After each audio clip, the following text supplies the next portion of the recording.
நாராயணியத்தில் 39வது தசகத்தையக்கம் பார்த்துட்டு இருக்கோம். பகவானை கையில் எடுத்துண்டு நந்தகோபரோடு கிரகத்துக்கு போற வழியில வசுதேவர் யமுனா நதியை பார்த்தார்.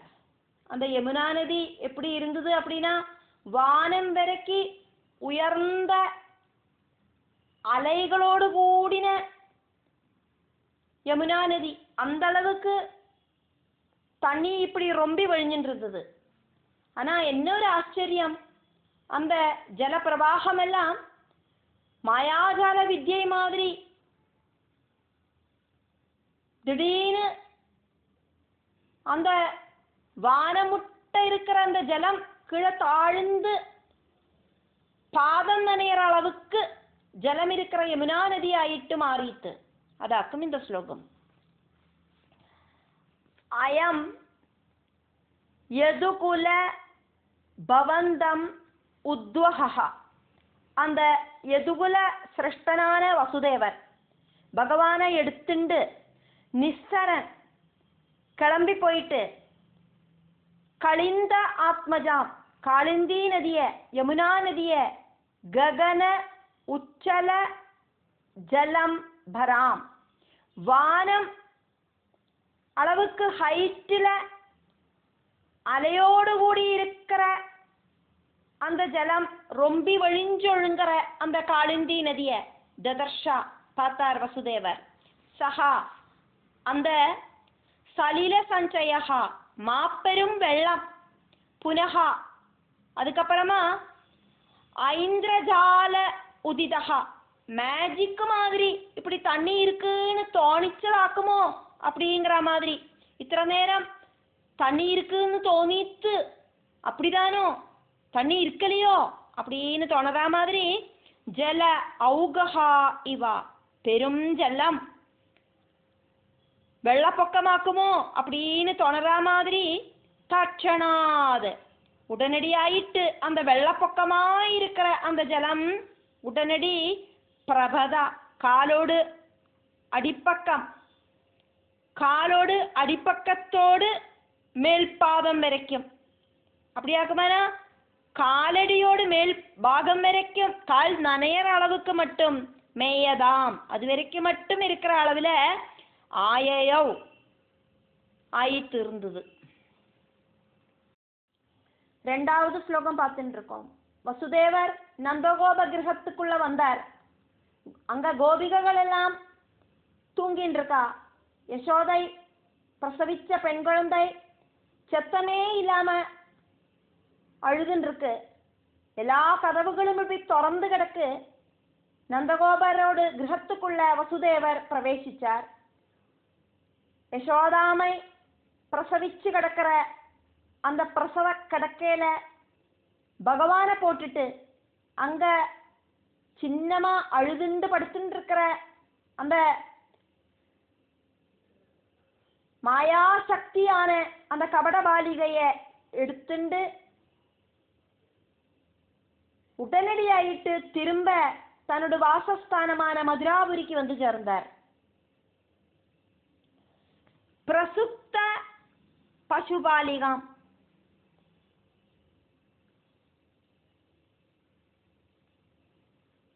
கோபிகமாரெல்லாம் தூங்கிண்டு படுத்துட்டு இருந்தா.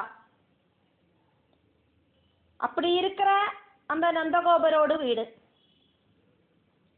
அதே மாதிரி நிபிருதம் ஆருதது பாலிகா மெல்ல மெல்ல அழுதுன்னு இருக்கிற சின்ன பொன் குழந்தையான அந்த பகவானோடு தங்கை. அப்படி தேவி அந்த யசோதாமையோட பக்கத்துல அந்த குழந்தை இப்படி மெல்ல அழுதுண்டு படுத்துட்டு இருக்கு. அப்படி இருக்கிற நந்தகோப கிரகம். அபாவிருத கவாடிகாம், ஆவிரதம் சொன்னா மூடிண்டு இருக்கிறது, மூடி வைக்கிறது. அபாவிரதம் அப்படின்னா திறந்து வைக்கிறது. அங்க கதவுகள் எல்லாம் திறந்து கிடக்கு.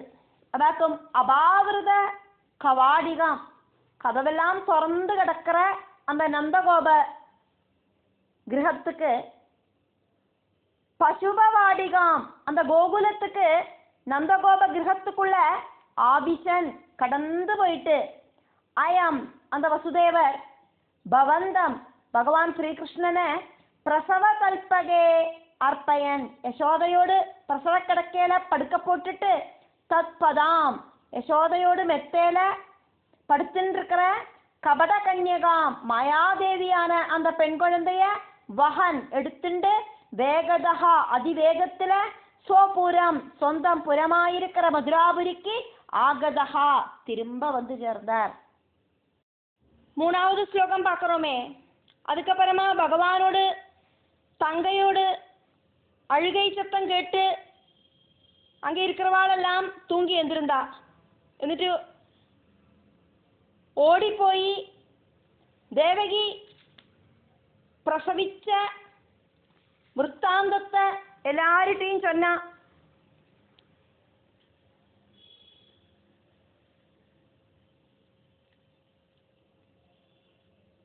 യശോദയോട് പക്കത്തില് യശോദ പ്രസവിച്ച പെൺകുഴந்தைയാക്കുമേ വസുദേവർ കൊണ്ടുവന്ന് ദേവകിയോട് പക്കത്തില് പോട്ടത്. அப்போ தேவகியோடு பக்கத்துல ஸ்ரீகிருஷ்ணனோட அம்மையான தேவகியோடு பக்கத்துல படுத்துட்டு இருக்கிற அந்த பெண் குழந்தை அழுத சத்தத்தை கேட்டுட்டு காவல் படர்கள் எல்லாம் எந்திருந்தா. அவ தேவகி பிரசவிச்ச விவரத்தை கம்சன் கிட்ட சொன்னா. கம்சன் உடனடியா தலைய கொடியும் கட்டுறதுக்கு நேரமில்லை. அவுந்து கிடந்த தலையோடு கூடிட்டு ஓடி வந்து பார்த்தோன்னா தேவகியோட கையில ஒரு பொன் குழந்தையாக்கம் இருக்கு. ஆண் குழந்தைய പ്രതീക്ഷിച്ചുണ്ടാക്കും വന്നത്. 8வது தேவகியோட புத்திரன் கம்சனை கொல்லும் அப்படின்னு அழுவோ அசரீரி வாக்கியம் கேட்டது. இங்க ஓடி வந்து பார்த்தோன்னே தேவகியோட கையில பொன் குழந்தையாக்கம் இருக்கு. அதுல கம்சன் ஏமாந்து போன. அதனால குழம்பி போன. இந்த அசரீரி வாக்கியத்தினாலேயும் நாரதர் சொன்னது അനുസരിച്ചും ദേവകിയോട് 8வது പുത്രനാക്കും கம்சனை கொல்ல வேண்டின புத்திரன். இங்க பார்க்கறதாக்குமான ஒரு பொன் குழந்தையாக்கம் இருக்கு. இந்த ஸ்ரீகிருஷ்ணன் விஷ்ணு மாயாஜாலக்காரனாக்கும். அதனால எனக்கு ஒருவேளை இது பையனாக்கும் குழந்தை அது பொண்ணாயிட்டு தோணி இருக்கலாம் அப்படின்னு எல்லாம் நினைச்சிட்டு இதுல ஏதாவது ஏமாத்து வேலை இருக்கோ அப்படின்னு எல்லாம் நினைச்சிட்டு ஒரு டிஸ்டர்பு மைண்ட் ஆயிட்டான் கம்சன். அதாக்கும் இந்த ஸ்லோகம். ததஹா அதுக்கப்புறம் வசுதேவர் நந்தகோப கிரகத்துல பகவான் ஸ்ரீகிருஷ்ணனை யசோதையோடு பக்கத்துல போட்டுட்டு யசோதையோடு பக்கத்துல இருக்கிற குழந்தைய அந்த பொன் குழந்தைய தூக்கிண்டு தேவகியோடு பக்கத்துல போட்டதுக்கு அப்புறம் தொது பகவானோடு அனுஜா தங்கையோடு ரவம் அழுகை சத்தம் காரணமாயிட்டு ஷபித நித்ரா தூக்கம் நஷ்டப்பட்ட வேகத் ரவது அதிவேகத்துல ஓடின படோத்கர காவல்கார எல்லாராலையும் நிவேதித தெரிவிக்கப்பட்ட பிரசவ வார்த்தையா ஏவா பிரசவ வார்த்தையாலேயே ஆர்த்திமான் പരിഭ്രമിച്ചുണ്ട്. വിമുക്ത ചിഗുര ഉത്കുര വിമുക്ത ചിഗുര ഉത്കര அழிஞ்சு கிடக்கிற தலைமுடிய கெட்டாதக்கு துரிதம் அந்த அளவுக்கு சீக்கிரம் அதிசீக்கிரம் ஆபதன் அந்த கம்சன் சாடி விழுந்தான். அந்த போஜராஜாவான கம்சன் இப்படி പരിഭ്രാന്തനായിട്ട് ഓടി വിഴുന്താൻ. അതുഷ്ട ഇവ சந்தோஷமில்லாத மாதிரி. துஷ்டம் அப்படின்னா சாட்டிஸ்ஃபேக்ஷன், அதுஷ்டம் அப்படின்னா சாட்டிஸ்ஃபேக்ஷன் இல்லாத அவஸ்தை, திருப்தி ஆகாத அவஸ்தை அப்படிங்கிற மாதிரி. பகினிகா கரே சகோதரியோடு கையில இருக்கிற கன்யகாம் திருஷ்டவான், பெண் குழந்தைய பார்த்தான் கம்சன். 4வது ஸ்லோகம். கம்சன் ரொம்ப யோசனை பண்ணினதுக்கு அப்புறம் இது மாயாஜாலக்காரனான விஷ்ணுவோடு மாயையாக்கும் அப்படின்னு நிச்சயிச்சு தன்னோட சகோதரியான தேவகியோட கையில தேவகி கெட்டி பிடிச்சுட்டு இருக்கிற அந்த குழந்தைய இழுத்தான். எப்படியாக்கும் இழுத்தான் அப்படின்னு சொல்லப்படுறது. ஆனை தாமரை பொய்கையிலேந்து அந்த தாமரை வளையத்தை எப்படி இழுக்குமோ அதே மாதிரி இழுத்தான். ஜனனமில்லாத மரணமில்லாத பகவானோடு தங்கைய அந்த பாறை மேல ஓங்கி அடிச்சான்.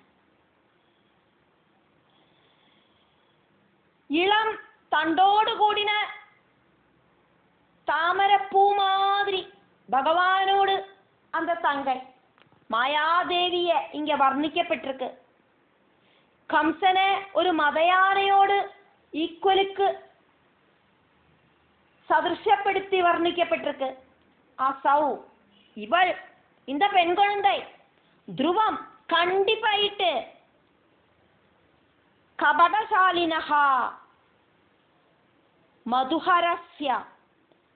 மதுஹரஸ்ய வஞ்சனை செய்யற மாயாஜாலங்காட்டுற மகாவிஷ்ணுவோடு மாயாபவேத் மாயாவிலாசமாயிருக்கும் இந்த பெண் குழந்தை இது இப்படியாக நினைச்சிட்டு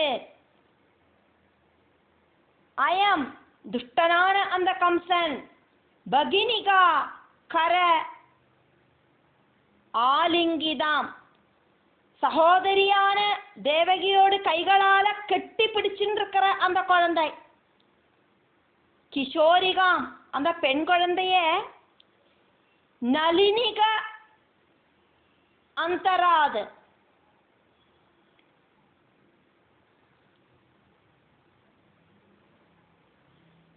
தாமரை பொய்கையோடு உள்ள இருக்கிற மிருணாளிகா இவ சாஃப்டான அந்த தாமரை தண்டுக்கு மேலேயாக்குமே தாமரை பூ இருக்கு. அப்ப அந்த தாமரை தண்டு ரொம்ப ரொம்ப சாஃப்டாக்கும். அதே மாதிரி அந்த தாமரை தண்டை வலிச்செடுக்கிற மதயானைய மாதிரி ஆட்சிபன் தட்டி பறிச்செடுத்துட்டு அஜாம் ஜனனமில்லாத மரணமில்லாத பர்த்லெஸ் டெத்லெஸ் இப்படி இருக்கிற ஆதிபராசக்திய தொது அனுஜாம் பகவானோட சகோதரிய உபலபட்டகே பிருஷ்டவான் பாறக்கல்லில வலிச்சடிக்கிறதுக்கு ரெட்டியானான் கம்சன். 5வது ஸ்லோகம். உடனடியாயிட்டு அந்த தேவி பகவான உபாசிக்கிறவன் எப்படியாக்குமோ மிருத்யுபாசத்திலேருந்து முக்தனாகிறான். அதே மாதிரி கம்சனோடு கையை விட்டுண்டு நகர்ந்து வேறொரு ரூபத்தை சீகரிச்சு பூமியில விழாதக்கி 8 திருக்கைகளிலேயும் பிரகாசிக்கிற மகா ஆயுதங்களோடு கூடிட்டு ஆகாசத்துல சஞ்சரிச்சுண்டு விளங்கி நிற்கவும் செஞ்சாளே.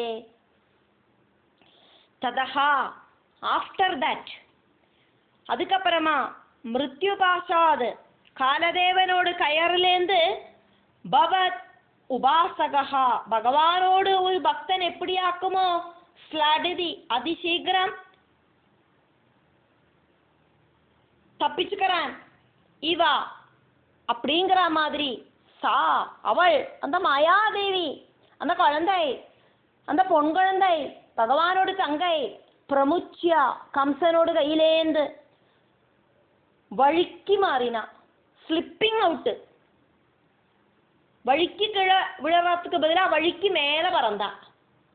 தரசாயேவா இம்மீடியட் ஆயிட்டு சமதிரூடம் ரூபாந்தரம் வேற ஒரு ரூபத்தை எடுத்தா. വേറൊരു രൂപം സ്വീകരിച്ചുണ്ട് മായാദേവി തന്നോട് മായാപ്രഭാവത്താല വിളങ്ങി നിന്ന. എന്നിട്ട് അധസ്ഥലം ഭൂമിക്ക് അജക്മുഷി പോകാതയ്ക്ക് കംസനോട് കയ്യിലേന്ത് വഴുക്കി குதிச்சு சாடிட்டு பூமியில விழாதக்கு விகசத் அஷ்டபாஹுஸ்புரத் மகாயுதம். விடர்த்தி பிடிச்ச 8 கைகளும் அந்த 8 கைகளிலையும் சோபிக்கிற ஆயுதங்களோடு கூடிட்டு தேவி வானத்துல ஜொலிச்சு நின்னா. ஒரு கல்ல கையிலேந்து கீழே போட்டானாக்கா அது பூமியில பதிக்கும், மேலுக்கு பறந்தொന്നും போகாது. பூமியோடு அந்த மேഗ്നറ്റിക് பவர் ஆகர்ஷண சக்தியாலேயாக்கும் இது சம்பவிக்கிறது. ஆனா மாயாதேவி தன்னோட மாயா பிரபாவத்தால அந்த கம்சனோட கையிலேந்து வழுக்கி பூமியில விழாதக்கு வானத்துக்கு பறந்து போனா. வானத்துக்கு ஒரு பறவை மாதிரி பறந்து உயர்ந்தா. அதாக்கம் இங்க சொல்லப்படுறது 8 கைகளும் அந்த 8 கைகளிலையும் ஆயுதங்களோடு கூடிட்டு விகாயசாகதா வானத்துக்கு போயிட்டு தித்யுதே கிலா ஜொலிச்சு நின்னாளே. அஹோ ஆச்சரியம்தான் இது பகவானே அப்படின்னு பட்டதிரி பகவான் கிட்ட சொல்றார். 6வது ஸ்லோகம். ஹே துஷ்டனான கம்சா, அதிதுஷ்டனான கம்சா அப்படின்னு தேவி கூப்பிடுறா. என்ன கொன்னதுனால உனக்கு என்ன கிடைக்கும்? உன்னோட காலன் இந்த பூமியில ஜனிச்சாச்சு, இனி என்ன ஆக்கும் வேணும்னு நீயே யோசனை பண்ணிக்கோ இப்படின்னு அந்த துஷ்டன் கிட்ட சொல்லிட்டு பகவானோடு தங்கை தேவர்கள் எல்லாம் துதிச்சுட்டு இருக்கிறத அங்கேந்து அப்பிரத்யட்சமானா. அந்த தேவி பூமியில நிறைய க்ஷேத்திரங்களில சாநித்தியம் செஞ்சா. காத்யாயினி அப்படின்னு தெரியப்படுற தேவியாக்கும் இந்த தேவி. கார்த்தியாயினி கிடையாது, கிடையாது, காத்யாயினி தேவி.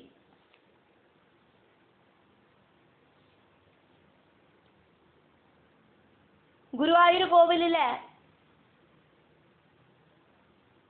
இடத்தரிகத்துகாவு தேவி அப்படின்னு கோவிலுக்குள்ளேயே தேவியோடு ஒரு பிரதிஷ்டை உண்டு.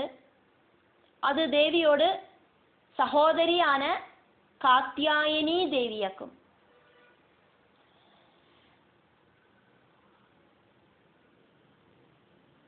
நிருசம்சதர கம்சா, மகாதுஷ்டனான கம்சா,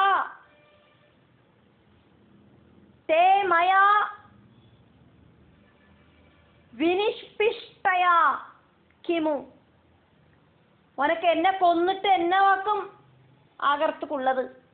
நீ என்ன கொல்லறதுனால ஒரு பிரயோஜனமும் இல்லை கம்சா அப்படின்னு தேவி கம்சன் கிட்ட சொல்றா. பவத் அந்தகா, உன்னோட அந்தகன், உன்னை கொல்லறதுக்கானவன் காலஸ்வரூபியான அந்த விஷ்ணு உன்னோட காலனாயிட்டு கொஜன பபூவா, எங்கேயோ ஒரிடத்துல ஜனிச்சாச்சு. தேஹிதம் சிந்தியதாம், உனக்கு தப்பிச்சுக்கிறதுக்கு ஏதாவது மார்க்கம் இருக்கா அப்படின்னு நீ யோசனை பண்ணிக்கோ கம்சா.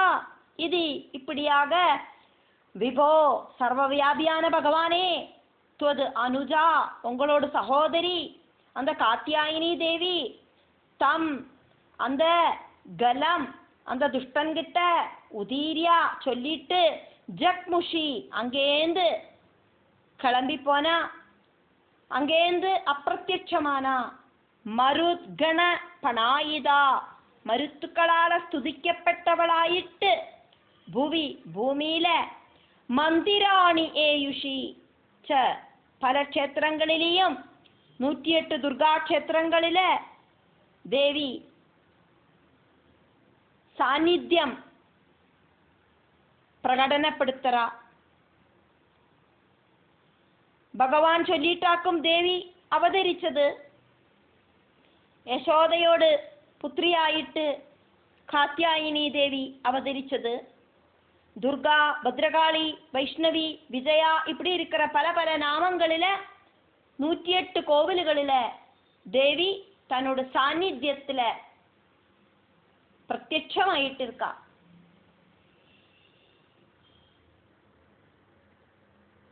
மருத்துக்கள்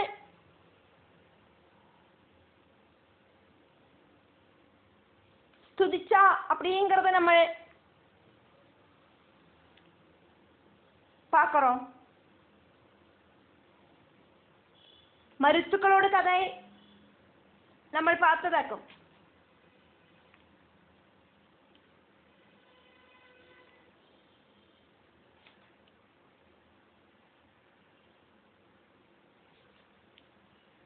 இருபத்தி மூணாவது தசகத்துல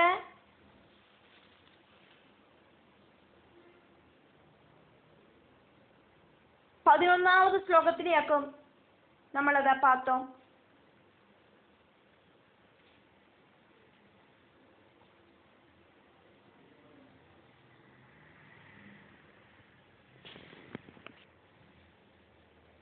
ദിതിയോട് പുത്രர்கள் അസുരர்களാക്കും ഹിരണ്യാക്ഷനും ഹിരണ്യകശിപുവും. அவளை பகவான் வதிச்சார். தேவேந்திரன் சொல்லிட்டாக்கும் பகவான் வதிச்சார் அப்படின்னும் அதனால தேவேந்திரன் கிட்ட கோபம் வந்துட்டு தேவேந்திரனை கொல்லறதுக்கு திராணி இருக்கிற ஒரு புத்திரன் வேணும் அப்படின்னு நினைச்சிட்டு திதி ஒரு வருஷ காலம் கடின விரதம் அனுஷ்டிச்சா.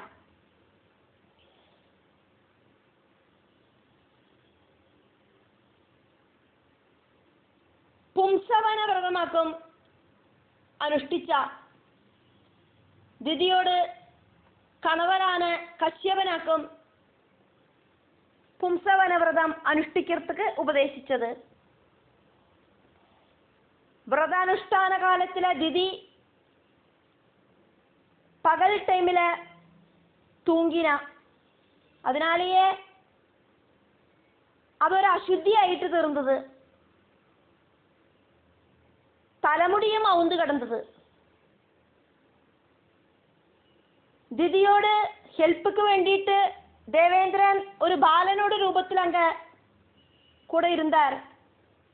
ദിതി തൂങ്ങിന ടൈമില് വജ്രായുധത്തോട് കൂടിയിട്ട് ദിതിയോട് ഉദരത്തുക്കുള്ള പ്രവേശനം പണി ഗർഭപിണ്ടത്തെ முதல்ல 7 ஆயிட்டு வெட்டினார். அதுக்கப்புறமா அந்த 7ஐயும் மறுபடியும் 7 ஆயிட்டு வெட்டினார். அப்படி திதியோட கர்ப்பத்தில் இருக்கிற அந்த குழந்தைகள் எல்லாம் அழுதுது.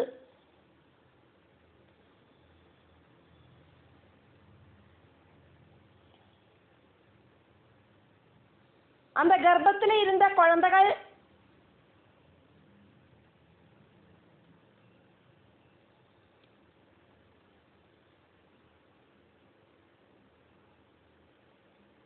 இப்படி அழுதோன இந்திரனுக்கு கொஞ்சம் சங்கடம் வந்தது. இப்படி செஞ்சிருக்கப்படாதோ அப்படின்னு கூட இந்திரனுக்கு தோணிட்டு ஏதோ தெரியாம பண்ணியாச்சு பரவாயில்லை அப்படின்னு அந்த குழந்தைகள் எல்லாம் இந்திரனுக்கு மன்னிப்பு கொடுத்தது. அதனாலேயே அந்த குழந்தைகள் எல்லாம் இந்திரனோடு பந்துக்களாயிட்டு மாறிட்டு സുഹൃത്തുക്കളായിട്ട് മാറിയിട്ട് அந்த ഗർഭത്തിൽ ഇരുന്ന കുഴന്തകൾ 49 കുഴന്തകളാക്കും. அந்த 49 കുഴന്തകളും ഇന്ദ്രനോട് കൂടെ 50 പുത്രകളായിട്ട് ദിതിക്ക് പിറന്ന. അതിനാലേ എൻ്റെ മരുത്തുക്കൾ ഇന്ദ്രനോട് സഹോദരങ്ങളുമായിട്ടാ. திதியோட ரிக்வெஸ்ட் படி இந்திரன் அந்த மருத்துக்களை தேவலோகத்துக்கு கொண்டு போகவும் செஞ்சார். அப்படி இருக்கிற மருத்துக்களாக்கும் இங்க காத்யாயினி தேவிய ஸ்துதிச்சது. அதையாக்கும் நம்ம பார்த்தோம். 7வது ശ്ലോകം. அடுத்த நாளைக்கு காலையில கம்சன் காத்யாயினி தேவியோட வாக்கு காத்யாயினி தேவி இப்படியெல்லாம் சொன்னா அப்படிங்கிற விஷயத்த மந்திரிகள் கிட்ட எல்லாம் சொன்னார். மந்திரி முக்கியனாக்கும் பிரலம்பன், பகன், பூதனை இவாளெல்லாம் கம்சனோடு முக்கியமான அசிஸ்டன்ஸுகளாக்கும். அவளுக்கு நிறைய அகங்காரமும் இருந்தது. அவளெல்லாம் பகவானை கொல்லணும் அப்படின்னு ஆசைப்பட்டு பயமே இல்லாதக்கு பல ஐடியா பிரயோகிச்சு நிறைய குழந்தைகளை கொல்லறதுக்கு வேண்டிட்டு பூமியில எல்லா இடத்துலையும் சுற்றி சஞ்சரிச்சா. புனஹா அதுக்கப்புறம்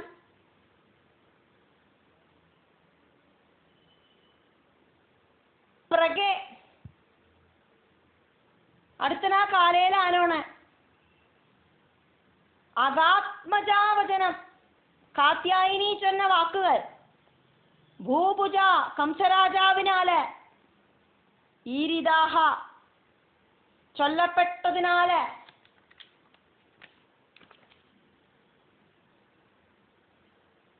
മാനിനഹ അഭിമാനികളാണ് പ്രലംബ ഭഗ பூதன பிரமுக தானவாக பிரலம்பன் பகன் பூதனை இப்படி இருக்கிற முக்கியர்களான அசுரர்கள் பவன் நிதன காமியா பகவானை வதிக்கணும் கொல்லணும் அப்படின்னு ஆசைப்பட்டு குமாரக விமாரகாக சின்ன பிஞ்சு குழந்தைகளையெல்லாம் கொன்னுண்டு நிர்பயாக எந்த பயமும் இல்லாதக்கு ஜெகதி இந்த லோகம் முழுவன் மதுராபுரி முழுவன் மட்டுமில்லை பக்கத்துல இருக்கிற நாடுகள் முழுவன் மட்டுமில்லை பூமி ஃபுல்லா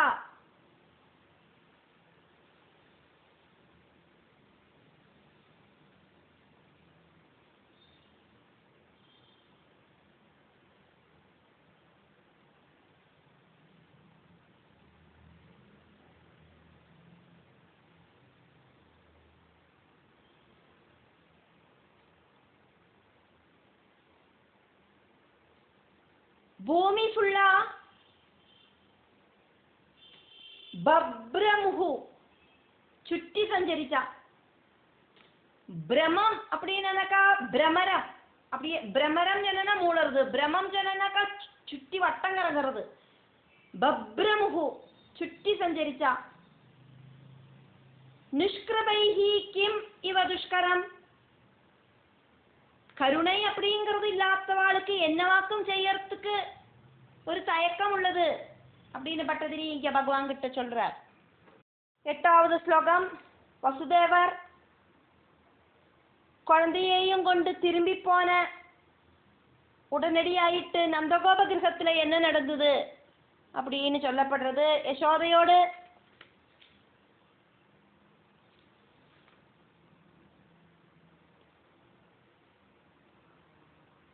பக்கத்துல யசோதை பிரசவிச்ச அந்த மெத்தையில படுத்துண்டு பகவான் காலை கொஞ்சம் அசைச்சுண்டு அழுதார். உடனே அங்க இருக்கிற கோபிகைகள் எல்லாம் எந்திருந்தா யசோதைக்கு புத்திரன் ஜனிச்சிருக்கிற விவரத்தை ஆர்ப்பாடமாயிட்டு சொல்லி கோஷிச்சா. அந்த டைம்ல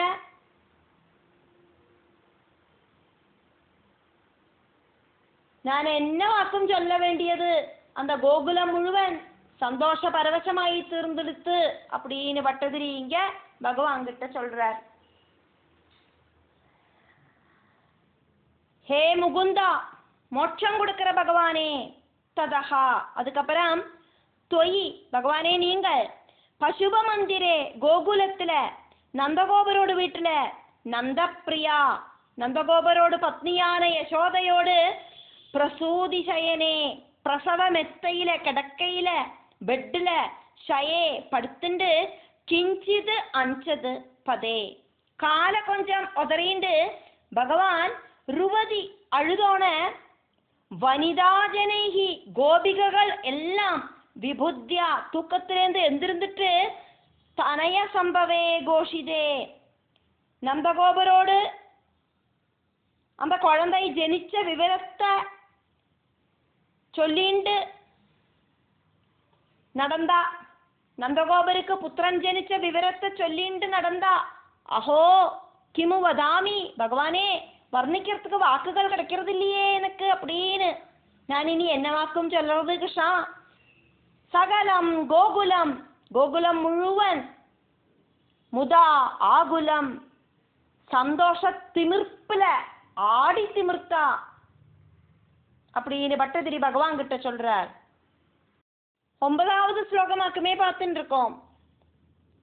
புதுசாயிட்டு விடர்ந்த காயாம்பூ மாதிரி ஷியாமள சுந்தர விக்கிரகமாயிருக்கிற பகவானை பார்த்துட்டு யசோதைக்கு முதல்ல பகவானை பார்த்துட்டு அந்த கண்ணாலேயே பகவானை அழகான அந்த பகவானை பார்த்துட்டே நின்னா. എന്നിട്ട് அந்த கண்ணால பகவானை அப்படி பகவானை குடிச்சா யசோதை கண்ணால.